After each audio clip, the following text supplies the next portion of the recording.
Hey dudes, welcome to Splat from the Past, the only 80s themed horror sci-fi show where things can get totally radical. Now today is a very special episode of Splat from the Past because I will be welcoming a guy who literally did one movie when he was a kid, and I found him on Facebook and I couldn't believe it. His name is Ricky Busker. He starred in this 1987 cult classic, very underrated cult classic called Big Shots, alongside Darius McCrary, who you all know as Eddie Winslow on Family Matters. It's a movie about two 12-year-old boys who come together to find one of the boys' his father, and they do some pretty bad things like steal cars and cuss and all this stuff. It's a really, really funny movie and very underrated. And I used to watch it all the time when I was a kid growing up in the 80s and 90s on HBO. And I can't believe I found Ricky. It's his one and only movie, and I'm going to find out why it was and find out about the making of it.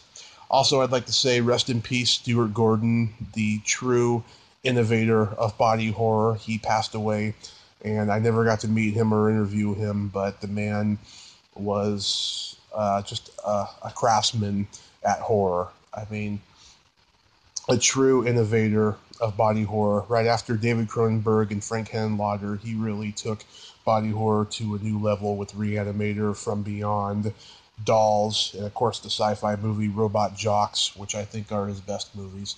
So rest in peace, Stuart Gordon. And here is my interview with Ricky Busker. Hello. Hey, Ricky, welcome to the show. How are you? I'm doing well. How you doing? I am doing super. We're in a crazy time right now, but I'm at least keeping calm. Yeah, that's all you can do. Yeah, how's everything over there? Everything's good, I mean, it's kind of a non-planned vacation time, I guess, so a lot of gardening, a lot of just sitting outside and drinking iced coffee and just taking it. Oh, sounds good to me. What's going on? Oh, well, this is such a great honor, man. When I was a kid, growing up in the late 80s and early 90s, I'd see Big Shots on HBO every other day, and I'd be quoting all the lines at school and just laughing out loud every time I saw the movie. So this is such an honor. Thank you for taking the time today. Absolutely, man. So, how did this movie come into your life? Man, okay. So, kind of a story. I don't know how much time I have, so I'm going to go ahead and try to brief them. Oh, go wild. We got unlimited time. All right. So, basically what happened was my mom, a few months before, was pregnant for her sixth child. I have four sisters already, and wow. She and my dad were very religious, and she was praying every day, and blah, blah, blah, blah, blah, and they told me I was going to have a son, or a brother, they're going to have a son, yada, yada, yada. And so, time comes where mom has a baby, and voila, I have another little sister, which is fantastic. But my dad took it upon himself to think that I was going to be totally crushed, that he'd take me into Chicago, and we just have a day of it. So he happened to be at Burger King, I think a couple days before, and he was reading the newspaper, and there was an audition or a cattle call in the Chicago Tribune. And we were in Rockford, which is about 90 miles away. So he said, hey, you want to do an audition for a movie? I was like, sure, let's do that.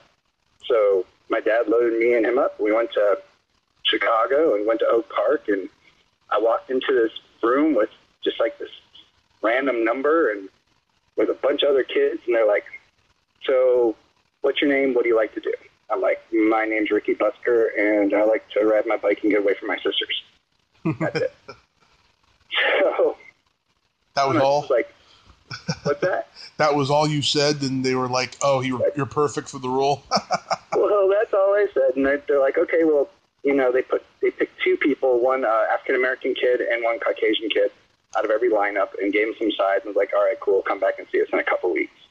So I came back in a couple weeks to this little studio in Chicago, and with these sides, with these lines. And I ran these lines, and I'm like, okay, great. Well, here's a couple more lines. Come back in a few weeks, and we'll see what's going on. I'm like, all right, great. So this happened literally about 6-7 times, and then I started noticing that I started recognizing some of the same kids over and over and over again. Mm-hmm. Like, oh, cool. So finally I got down to there were like 12 kids that they were considering for the role. And they sat us all down, and we met the director, Robert Mandel. And so they put us down, and we're all lined up on a bunch of chairs in this random room. And mm-hmm. it was kind of funny. I was the last kid. And they were going down the line, like, tell me what you've done, tell me your experience, blah, blah, blah, blah. This kid's like, oh, I was on this television show, I did this commercial, I did this. They got to me, and I'm like, I was in a play once. and, I mean, I had no experience whatsoever. I was so green. So I guess that just worked, because next time I came back to the next auditions, readings, it was all the African-American kids. So the next thing you know, I was just hanging out with all the black kids, and it was just me. Yeah. And I didn't notice this thing about it until my dad pointed it out, or my mom pointed it out. She's like, do you realize that there's no little white boys here? I was like, no. Really? Oh, yeah, there is. So that's when we kind of had a hint that something was going on. And then next thing you know, they're like, okay, well, rehearsals start in like 4 weeks, blah, blah, blah, blah, blah. You need to move to downtown Chicago and all this other stuff. So it was an interesting way how it came about. And where were you living at that time? We're in Rockford, Illinois. Okay, in Rockford. Yeah. Yeah, Rockford's it's kind of a factory town that kind of got run down back in the 70s and 80s when the EPA threw in a bunch of stipulations, so a lot of people lost a lot of work. Not doing super well, but Cheap Trick came out of there, Natasha Leggero came out of there, so it's, there's some cool highlights about it. Yeah, that's the only thing I'm familiar with Rockford is Cheap Trick. There you go. In junior high, it was kind of fun, actually. I got to go to school with two of Rick Nielsen's kids, Miles Nielsen and Aaron Nielsen. Oh, nice. Yeah, so that was actually kind of cool. So I actually got to go to Rick Nielsen's house once. That was pretty exciting. So. Is he just as eccentric as he appears to be on stage? Well, I don't know about that for sure. I actually just kind of hung out with the kids.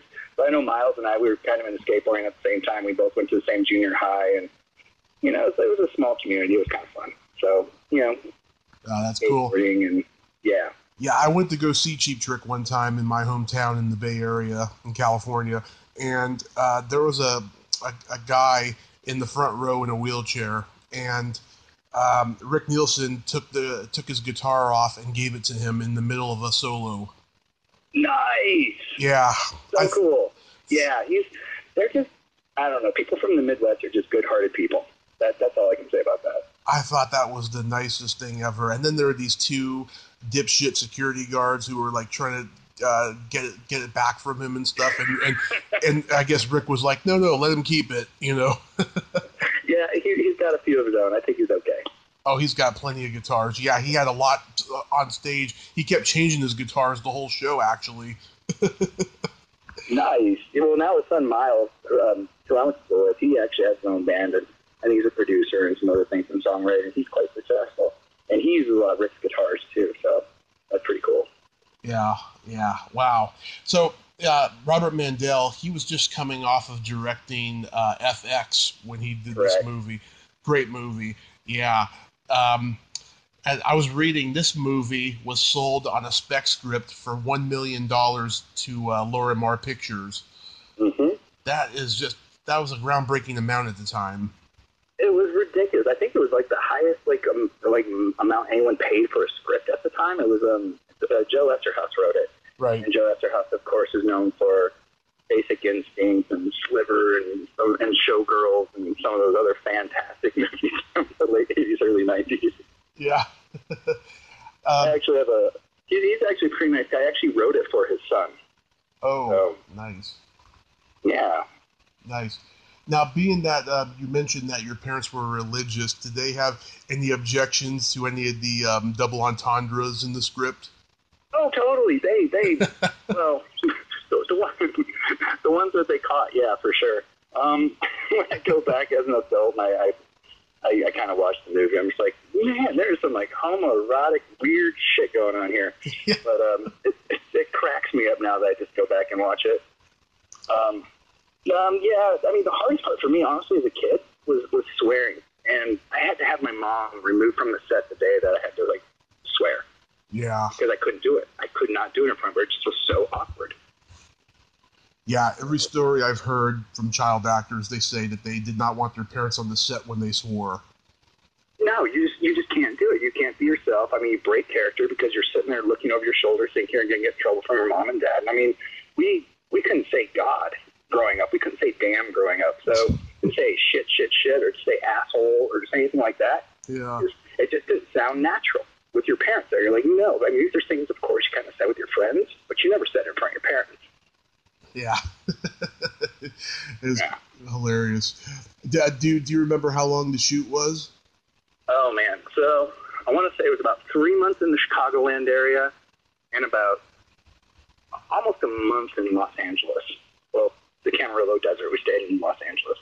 It was kind of funny because I found out real quick that, like, Mirek Andrejek, the cinematographer, he was, like, the real star of the set. Yeah. He was just coming off Amadeus and winning an Oscar for the cinematography. Mm-hmm. So he's staying at, like, the Hyatt Regency Beverly Wilshire. I'm kicking it in the Ramada, thinking like I'm like all that. It was pretty funny. He's getting picked up in limos. We're getting picked up in vans. I'm like, oh, that's how it goes. I guess you have to be a cinematographer to like be cool. Yeah. Did you and Darius get along? We did. We got along really well. We were supposed to stay at the same hotel. See, he comes from a pretty well-to-do, fairly famous family. So he was brought to the set. It's really funny because actually he was more of the suburban upper class white kid, and I was more of the inner city poor orphan kid. Yeah. It's really funny because like we both identified with the other's character more. Mm-hmm. But his family's really well off. His dad was nominated for a Grammy, I think, the year before that. They're friends with the Jacksons. He was brought to the set by Kim Fields' mom. Oh, yeah, Chip Fields. Yeah. From what was it? The Facts of Life. Yeah. Uh-huh. The Facts of Life. Yeah, so that's his auntie. So she's the one that brought him to the auditions. And so he already was pretty well connected and kind of knew what was going on. So his mom kind of like taught me and my mom kind of the ropes a little bit and kind of like, no, you can ask for certain things. And this is the first time. I mean, my dad worked in a factory. My mom didn't work. We had no money. So she like taught my mom how to like ask for stuff to get her nails done. Go out and get some petty cash and let them spoil the moms a little bit. So she got treated to something pretty nice too, and that was pretty cool. Was it a pretty good paycheck? You know, I've been asked that my whole life. It's really funny because when I was a kid, people was like, how much money do you make? I just make up some arbitrary number and be like, yeah, cool, huh, yeah. Honestly, I do not remember how much money I made at all. I think it was pretty small, though. I think my paychecks were like, if I remember, I remember seeing one was like $350 for a week. Mm-hmm. It wasn't anything astronomical, but to me, it was huge. Yeah. And if you asked me where that money went, I couldn't tell you that either because, you know, I mean, the whole family came out to go to Disneyland with us a couple times and blah, blah, blah, blah, blah. And that year for Christmas, yeah, I turned around, I bought my two older sisters Gucci purses. You know, I mean, when you're just a poor kid, I mean, you know, you find your first couple of bucks, you're going to blow it. So that's what I did. I just blew it on my family, and we had a good time, and it was a wonderful experience. I mean, I think it eventually tore the family apart, which is hard, but it was a good experience at the time. Yeah, you and him played off each other very well. And in fact, I read Roger Ebert's review of the movie, and he said that he could easily see the both of you pairing up in a sitcom in the future. And he didn't know that, you know, Family Matters was going to happen for Darius a couple years later. Sure did. Yeah. That was great. I mean, went from Mississippi Burning to Family Matters. I mean, his trajectory was just fantastic. It was phenomenal. Mine was a little bit on the opposite side. What happened is, I mean, after the movie, shortly thereafter, my parents split, and my mom moved me and my 5 sisters to Idaho Falls, Idaho. Oh. So there's not too much going on in Idaho Falls, Idaho, as far as acting. I can put that out there. But it's later in life, my mom told me before she passed, she said, you know, it was the best thing I could have done for myself at the time. Unfortunately, it was probably the worst thing I could have done for you. Mm-hmm. So, you know, I mean, that actually, I get it, you know? I totally get it. Yeah, wow. And how did they rig it so you guys would drive cars? Well, we actually got to drive cars. And that was really, really scary to the set because one day when they were teaching us, we had driving lessons out back of the where they were building all the sets. It was in Chicago in like an old warehouse, and they were building some of the sets in there. Mm-hmm. And they were giving us driver's license or driver's tests, and we were just playing around and stuff. And we had a stunt coordinator sitting next to us, and we were just using the rental cars for like the director's rental car or the producer's rental car. Yeah. And we just practiced like pulling into brick walls and pulling out. But the thing is, they taught us to drive the automatic with 2 feet. And that's kind of confusing at times if you're confused. Yeah. So I remember I was parking in front of a brick wall, and someone said stop, and of course I pushed the accelerator instead of the brake, and I slammed the director's car into the brick wall and smashed the shit out of it. Oh, wow. Did someone get hurt? Everyone was just like, oh, no, I didn't get hurt at all. They were like, oh my God, are you okay? Da, da, da, da. The next day, I had to do a scene where I was actually driving and pulling in front of a building in the and my mother in the movie Blaine Blair's Jeep Cherokee. So everybody was sitting behind like sandbags, and just everyone was just like biting their knuckles and freaking out. And actually, I was freaking out. I was like, I don't want to do this. I don't want to do this. They're like, but you have to do it because it's a close-up, and they need to see that you're driving. I'm like, oh shit. So I remember going in, doing it, everyone jumping back, but I totally did it, and that was pretty funny. Yeah.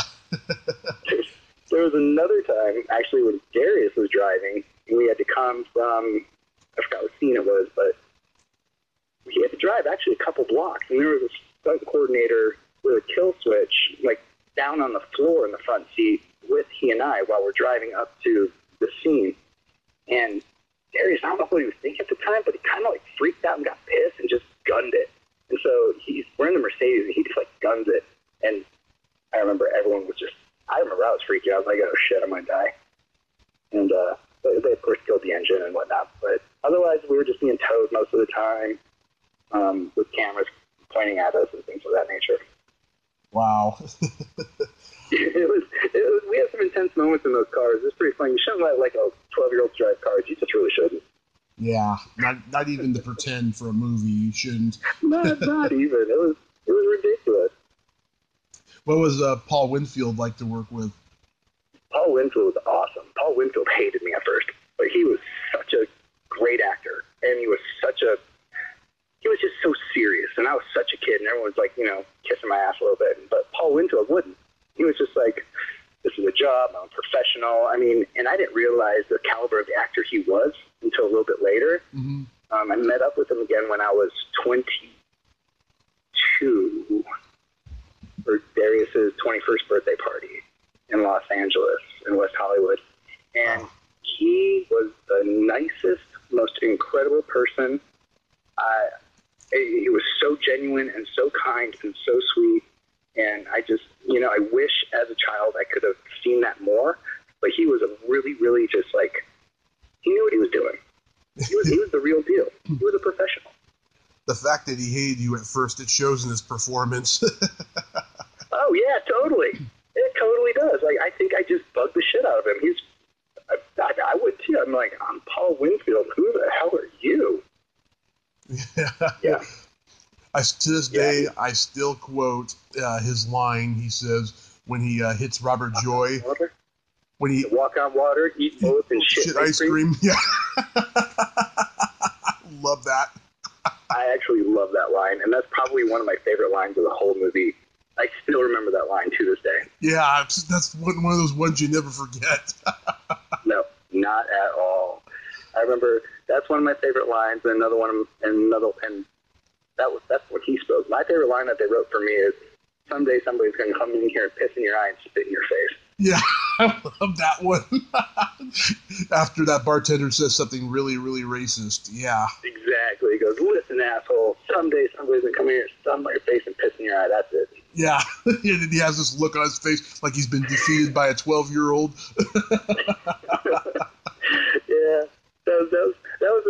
fun time because I actually started to identify with the character more because I'm like, oh, I get what's going on. Okay.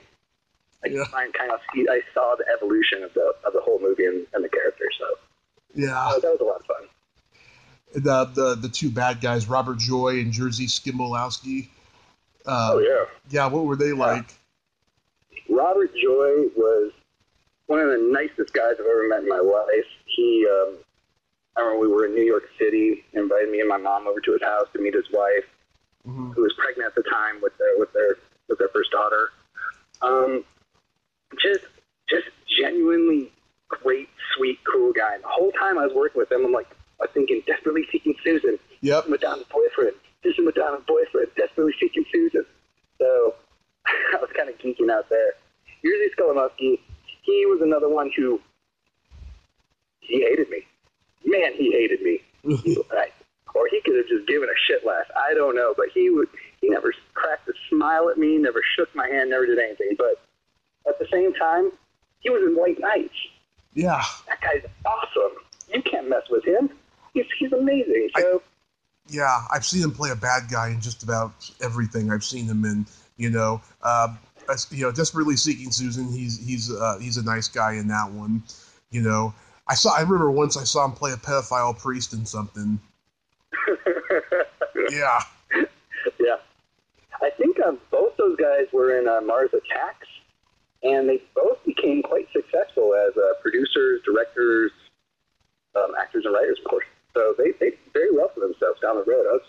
It was a great team. You know who I was most impressed by, character-wise, was pawn shop owner Prosky. Robert Prosky. Yeah. He was a really nice guy, but when he slipped into character, just that brief second when they said action, he was a totally different person. I still remember that stinky cigar he'd breathe in my face. I would just choke on that smell. I was like, man, that stinks. And it was just so intense. The guy actually scared me a couple times. It was great. Yeah, he was a total pro, that guy, and he got into acting later in life, too. Oh, he was just incredible. So, my hat's off to him. I mean, the whole cast was a lot of fun. I worked with a lot of great people. Even the ferry captain. Joe Seneca. Yeah. He was in Seneca. He was in Crossroads. And with Ralph Macchio, yeah. Yeah, just another great seasoned actor. I was just surrounded by so much talent. And at the time, I didn't even realize what I was surrounded by. It was amazing. Yeah, the woman who played your mother, Bryn Thayer, she's still out there working. She was probably one of the most beautiful women I've ever met in my life.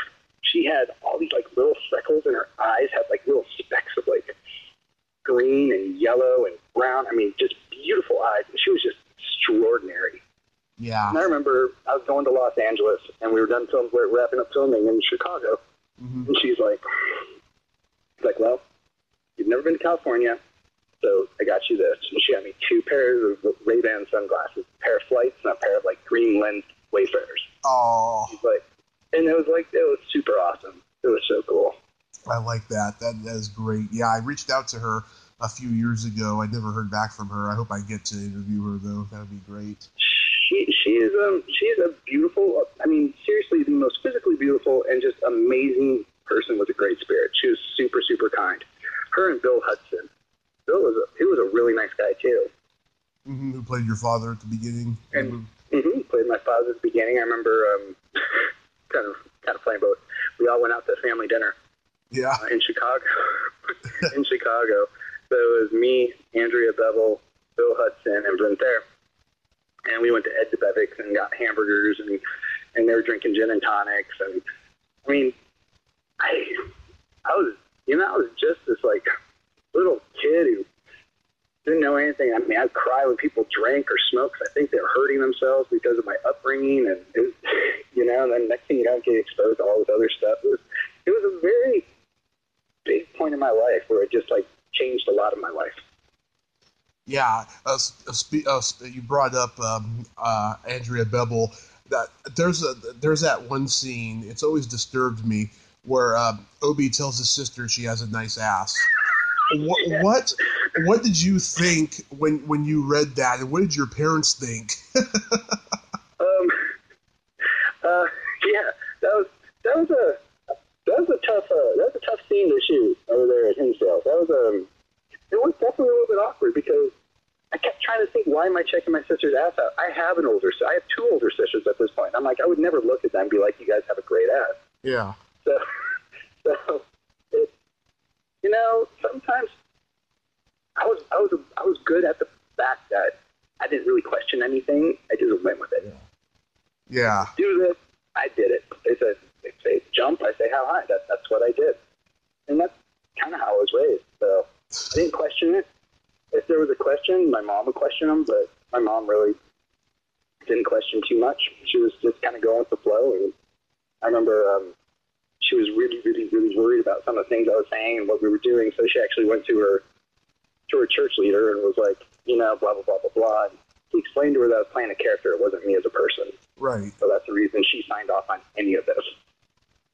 Yeah, just that scene was just so strange. It boggles my mind. I mean, I know some guys who, when they were like 12, 13, they asked their sisters to see their breasts because they'd never seen breasts before, I mean, there's that kind of stuff. But then just to say to your sister, you got a nice ass, that's just really creepy. It totally is. And basically, but what I'm getting out of it, though, is he was just repeating what the cool, streetwise kid said. Yeah. Because he had said it sooner. Oh, she's not dumb. She's got a great ass. Yeah. But it's just so weird that he says it to his own sister, though. It really is. It really is. It just kind of shows like how awkward he is anyway, of just like everything. I think Obadiah Dawkins was just a little bit awkward. Yeah. He's a really awkward kid. Yeah, because he'd never been exposed to any of that before. Exactly. So he's getting exposed to everything for the first time. So I think that's kind of where that plays in. Yeah. Was it written well? Probably not.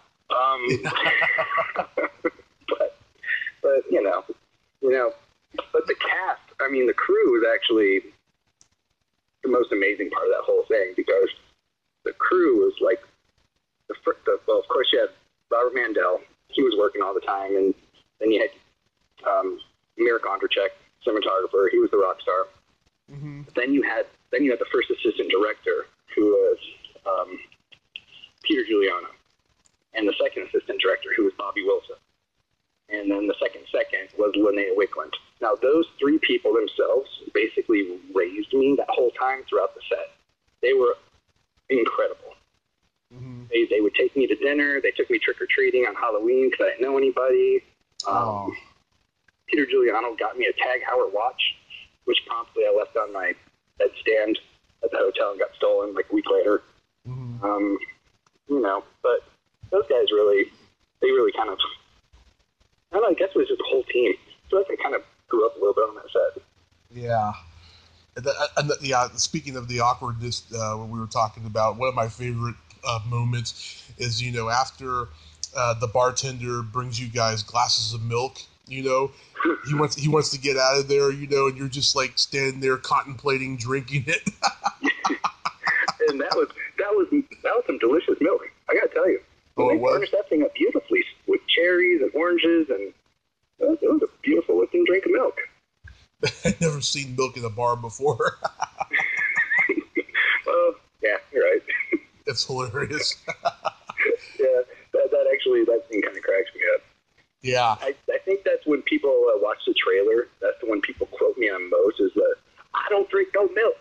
I do. I do, yeah. I think I get quoted on that one more than ever, and people are just like, "Oh my God, that's so funny, Ricky." So, yeah. And then after the racist bartender incident, Ellen Gear is a waitress, and she tells you guys, where his father is. Yeah. That's such a sweet moment, and it boggles my mind. How did Ellen Gear get to be in this movie? That's actually a really, really, really good point, because I don't know how anyone got in that. I don't know how I got in that movie. That was just so random how they put together the cast of that movie. But I think that Ivan Reitman knew a lot of people. Yeah, is what it boils down to. Ivan Reitman knows a lot of people. I think there was a lot of upward momentum out with the FX. The whole thing with Jersey Skull, not Jersey Skull Muskie, but Merrick Ondercheck with the Oscar. Yeah. Amadeus. I think there was actually, and them spending so much money for the movie. I think there was a lot of hype and a lot of talk about it, and I think that's why a lot of people signed up for it. Mm-hmm. Was Ivan Reitman on the set every day? Ivan Reitman was on the set. I would say probably weekly or bi-weekly. On the set every day was his partner, which was Joe Medjek and Michael Gross. Mm-hmm. And then trying to think, because basically.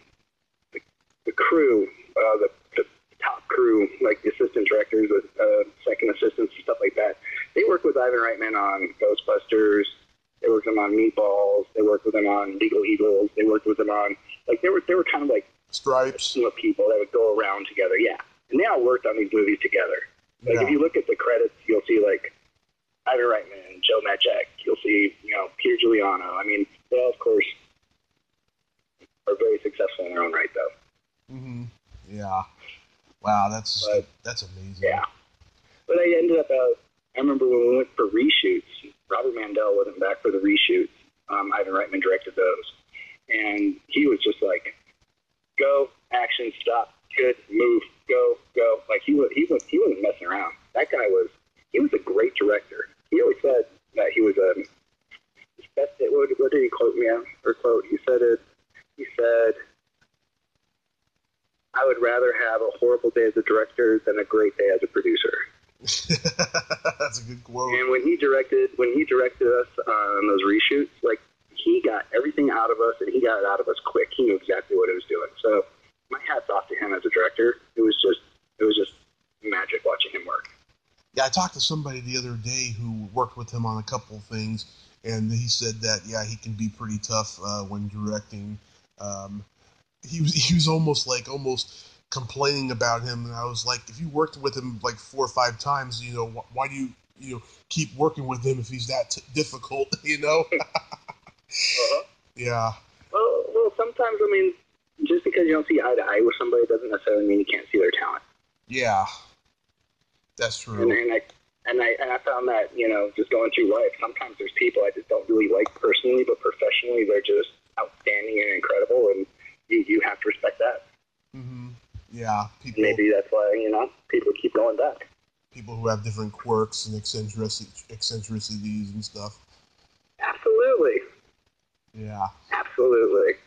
I love the moment at the end when Obi sees Scam and his dad reunited, and I think in that moment Obi has kind of a redemption after his dad's passing, after being rebellious, and he sees life differently than he did before. Absolutely. It's a big aha realization moment for him. And that whole part of the movie is like, it just really does a good job tying it all together. Because he did go through this adventure, he did go through this whole growing experience, losing his father, but he kind of got his father back a little bit at the end, seeing him reunite Scam with his father. So I think that's where that comes from. Yeah, and it's such a sweet message. That's why I love it so much. Did you guys have a rap party? We did have a rap party. It was so we had one in Chicago for the first 3 months that we were working there. We had a rap party there, and I remember and that was a lot of fun. But then there was another one in Los Angeles at a Mexican restaurant by Peter Giuliano's house, and that's the first time I ever had guacamole in my life. And it was a lot of fun. I didn't get to go to the crew rap party because I was at a bar. Yeah. They said they could sneak me in, and I was like, nah, that's okay, I'm good. So, but then we had the world premiere party, and that was at a house in Hinsdale, right by where we were shooting all the suburb scenes. And I remember my sister was just eating these one appetizers and just eating them, and she got so drunk she didn't realize there was alcohol in there. And she just got schnockered. And she was 15 at the time. So that was kind of hilarious. And did you go to a premiere or screening? I did. I'll tell you one great story about that. So limo getting ready to go into the world premiere. And we're all ready to go in. And Darius and I are both like, our nerves are on edge. We're just like all kind of, we're kids and shaky and nervous. And, well, we're in the limo together, and my sister's in there with us. And he starts making fun of my sister's shoes. So I say something to him, make fun of him.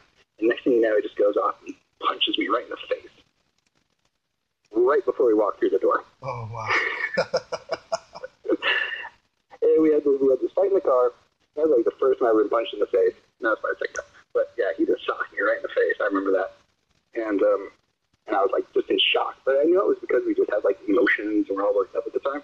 But I remember that was just. And then we walked in there like nothing was wrong. Did our thing and got up on stage. He spoke in the microphone, and then they wanted me to speak, and I suck at public speaking, so I think I might have just kind of went, thank you. Yeah. And that's about it. So that's one little factoid a lot of people don't know about. I got punched in the limo right before walking in the world premiere. Yeah, was it a good audience reaction? It was a good audience reaction. I think, I'm trying. It was kind of that was all a dream, that whole, because that was such a small moment in the time of the making of the whole thing.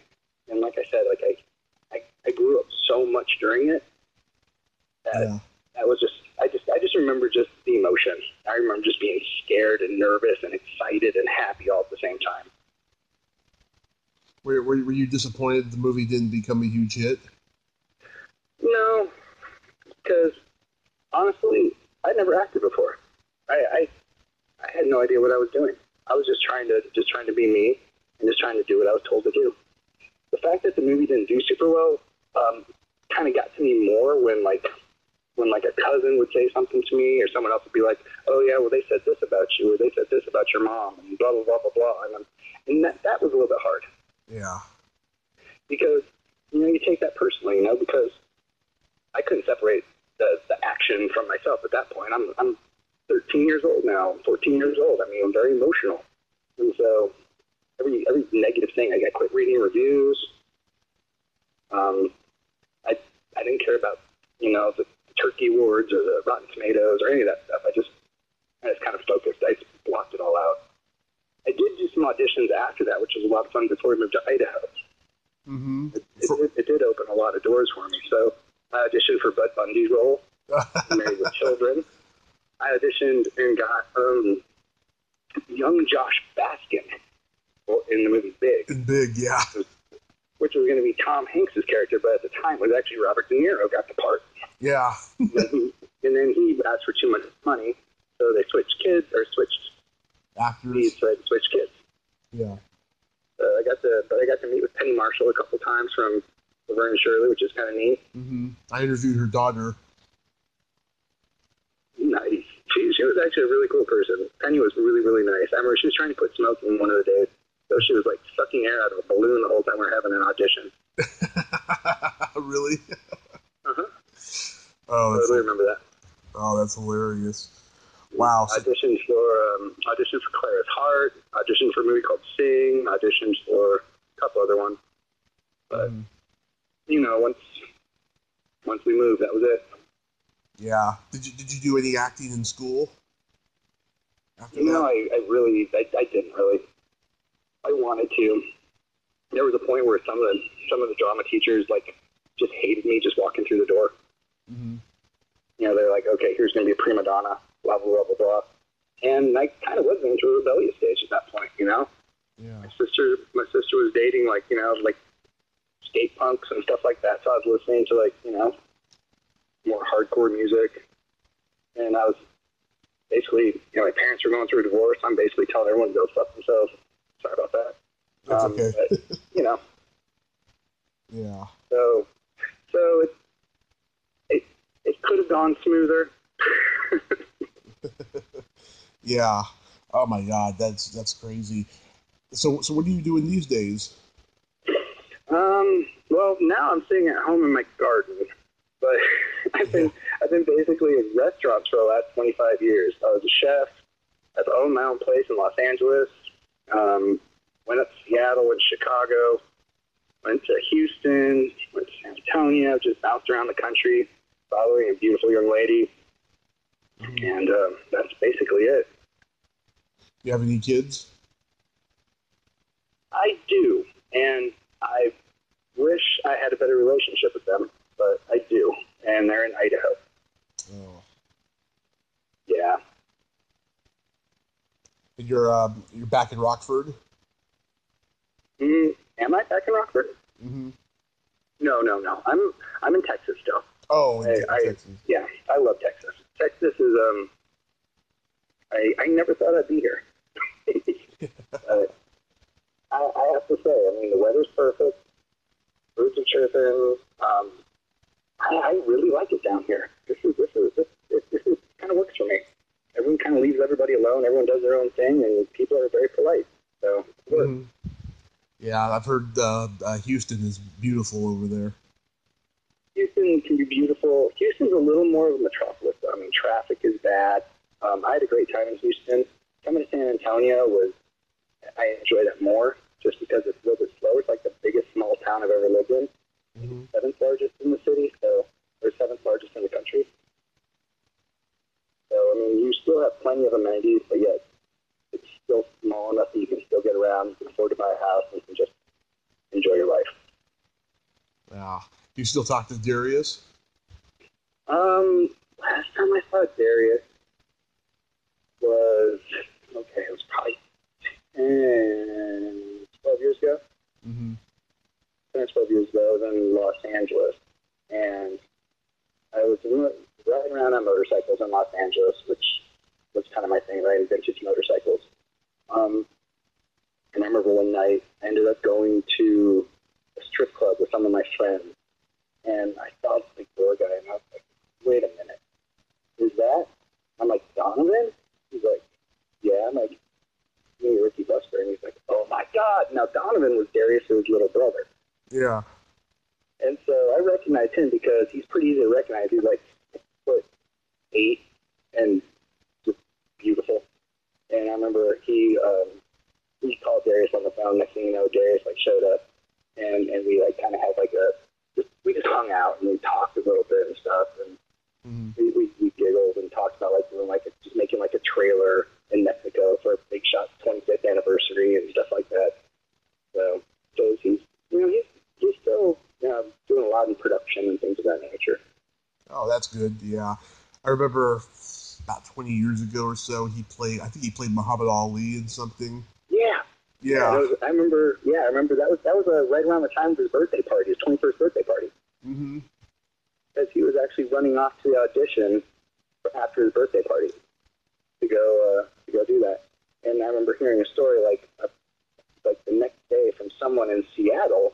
He said, yeah, Darius came into the barber shop where we all got our haircut, but he was auditioning for Muhammad Ali, but he had to go get his haircut right away. And so he paid for everybody's haircut to jump in line and get his haircut real quick. Yeah. About a year ago, him and the cast of Family Matters were all scheduled for this Comic-Con in the Bay Area that I was going to go to. And then one of the promoters got cancer, and so the whole con was postponed. It was supposed to happen again just recently, but just before the corona happens, it got postponed again and stuff. But yeah, it would have been great to meet him and the rest of the cast. Yeah, I met the rest of the cast once, and that was at his 21st birthday party once again. Yeah. At Cafe La Boheme in West Hollywood, where they rented the place out. And his aunt on the show was the MC, and I remember his dad on the show, and they were all there. It was kind of neat. Mm-hmm. That was really neat, and that's when I got to reconnect with Paul Winfield and all that stuff. So it was a lot of fun. Oh yeah, he was on an episode playing his grandfather. I remember that was a funny episode. Yeah, Paul Winfield was really good at comedy. He is really good at comedy, and he was just brilliant. I remember I was so upset because I think he died maybe a week before the Oscars. Right. And they didn't put him in the memoriam, and I was really, really upset. Yeah, they do that. They don't mention certain people. Like in 2018, they did not mention two founding fathers of modern horror, George Romero and Tobe Hooper, and I was pretty upset about that. Yeah, you kind of have to be. I mean, and plus, Paul Winfield played Martin Luther King. I think he got an Oscar nod for that, or an Oscar for that. So I think he did. Yeah. How can you forget someone? I don't know. That really pissed me off that year. I remember that. Yeah. That's what they do, those damn Oscars. Yeah. Pick and choose. Oh well. Cool. Well, any other questions for me? No, Ricky. I just want to say, it seems like, despite, a lot of adversity that's happened in your life, you are truly blessed. And I just thank you for coming on today and sharing your stories. They were pretty entertaining. Absolutely. If you ever want to call back and hear some more gruesome horror stories, I'll tell you some of those too. But it was a pleasure to talk with you on the phone. And keep doing what you're doing, man. Oh, thank you so much. And stay safe in this time of quarantine, and have yourself a great day. I shall. Bye-bye now. Bye-bye. Well, there you have it. Ricky Busker. Ain't he a cool dude? Oh, man, those are some pretty entertaining stories, man. I mean, stuff you find out about from cult movie actors that you cannot get from anywhere else, especially when there's no DVD or, behind-the-scenes stuff. That is pretty fucking cool. I am so blessed I talked to Ricky Busker today. If you like this video, everyone, please subscribe to my YouTube channel. Add me as a friend on Facebook. Join my Tommy Kovac comedian page on Facebook. Follow me on Twitter and Instagram and all that fun stuff. Well, that's all the time we have this week on Splat from the Past. Until next time, this is Tommy Throwback Kovac saying, there's no shame in living in the past, because the present sucks. Later, dudes.